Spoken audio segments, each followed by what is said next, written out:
Every single aspect of my life has been destroyed. No one understands our condition or the situation we're in. You can't see what's happening to us, you can only see our reaction to it. Everyone's got that level of scepticism about it. People just don't understand, and that leaves you very much on your own. Each time there's something introduced to the environment which is a contaminant, there's always going to be people that react first. And we're just those people. We are the canaries in the gold mine. I've had EHS now since about 2007. Electromagnetic hypersensitivity is a condition characterised by a range of symptoms which sufferers attribute to exposure to electromagnetic fields. Common sources include computers, mobile phones and their base stations. In Australia, EHS is not recognised as a medical condition. EHS people are sensitive to Wi-Fi, smart meters, mobile phones, mobile phone towers, any type of radiation basically. The most common symptoms are nausea, headaches, short-term memory problems. Tinnitus is very big. Like right now I'm just getting and like a squealing in my ears. There is no medical diagnosis for EHS, but the World Health Organization states that electromagnetic fields represent one of the most common and fastest growing environmental influences, about which anxiety and speculation is spreading. And as technology advances, our exposure to electromagnetic fields will only increase. I've been out here about 5 months, I think. I came out here because I had nowhere else to go. Bruce first felt symptoms in 2007 while living in Melbourne. Shortly after, he moved to his father's farm in Benalla, where exposure to electromagnetic radiation is less severe. I first experienced problems when I got an iPhone. It was like someone stuck an ice pick in the side of my head.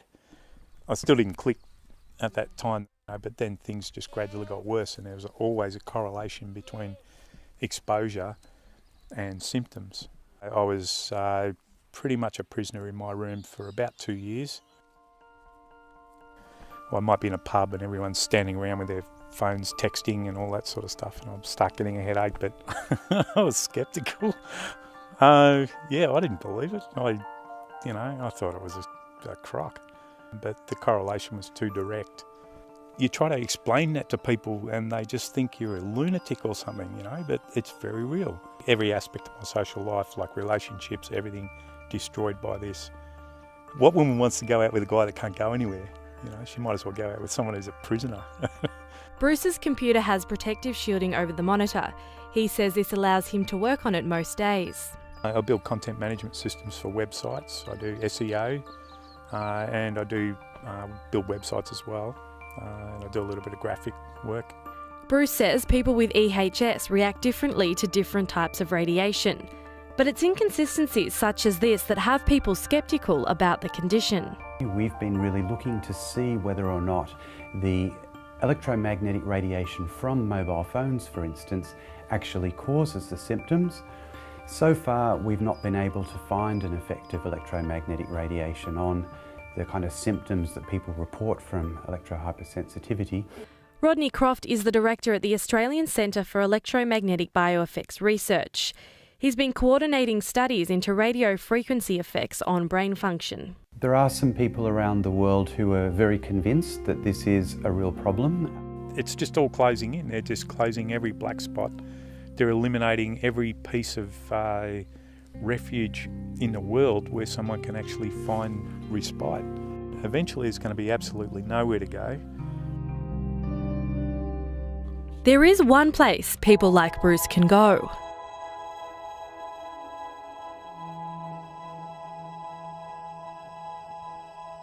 So it is like stepping back in time. You don't have a lot of conveniences, and if you had an iPad, it wouldn't work here. This is the only place in the world I know that is protected. Greenbank in West Virginia is home to one of the world's largest telescopes. In order for it to operate without interference, use of wireless communication devices is prohibited. It has become a haven for people with electromagnetic hypersensitivity. It's wonderful because you don't have the electromagnetic radiation emissions from cell towers, you don't have cell phones, you don't have television antennas. It's restricted, so therefore it's a safe place. Diane Scow has a PhD in industrial technology and biology. She describes herself as electrosensitive. She moved to Greenbank in 2002 after experiencing severe headaches. Both she and her husband Bert believe these were triggered by emissions from a mobile phone tower near her home in Iowa. It was very upsetting that I had to leave home. I had traveled through Iowa looking for a safe place. I had traveled the adjacent states in Wisconsin and Minnesota. No, I didn't have success. I even traveled as far as North Dakota and Wyoming, California, Oregon, even Florida, many places. And I was looking for absolutely no headache, no pain, no symptoms. But in my searching for a place without the cell phones and cell towers, a park ranger told me about Greenbank. People who knew me in Iowa and how ill I was there, when they come here, they're amazed at how much better I am. Yeah. Life in Greenbank is different. A number of people come here and they go through a culture shock. We do not have a Starbucks coffee here. We do not have shopping malls here. But for EHF sufferers in Greenbank, life is not perfect. Many find themselves isolated from their families. I feel very isolated, especially when I cannot go to family reunions, when I cannot go to special celebrations. Diane estimates around 50 people in Greenbank suffer EHS.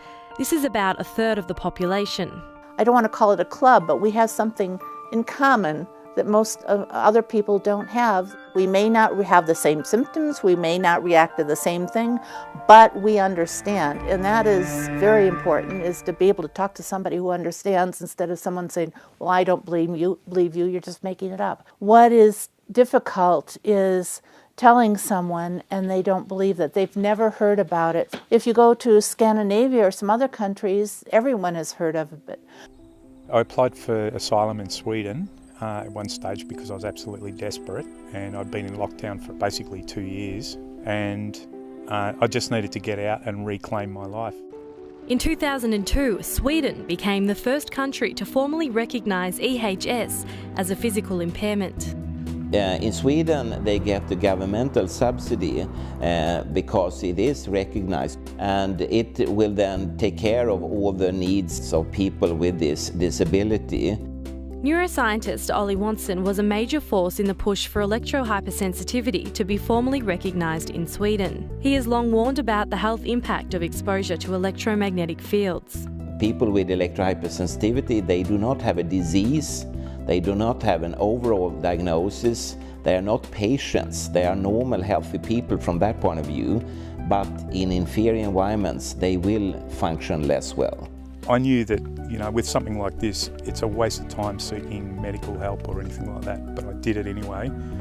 And I went to every type of therapy you can imagine, and all of them started from the premise that you've got some psychological problem or you've got an emotional issue.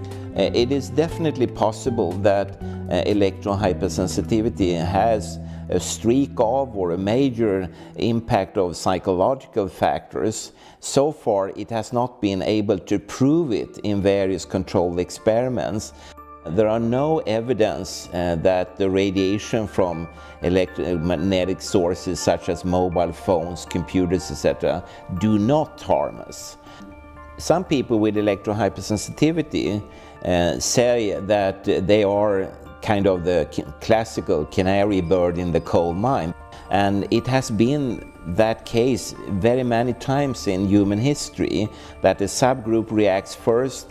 After some years, it's a realization that everyone is in jeopardy. In terms of symptoms, in terms of whether people become more stressed with the exposure from a mobile phone, for instance, there's been a lot of this research trying to work out whether there is any difference, and it's a very clear no at this stage. I've got a good sense of humour, so I have a bit of a laugh about it myself. I don't get precious about it. I understand that they don't know what's going on. Yeah, I miss just having a normal life. I just want my life back. That's it. I just want to do normal things. I want to go to a cafe and have a coffee without coming back home with a thumping headache and having to say to everyone, look, I've got to go because there's a phone tower over there, and they all start laughing and, because they just don't get it.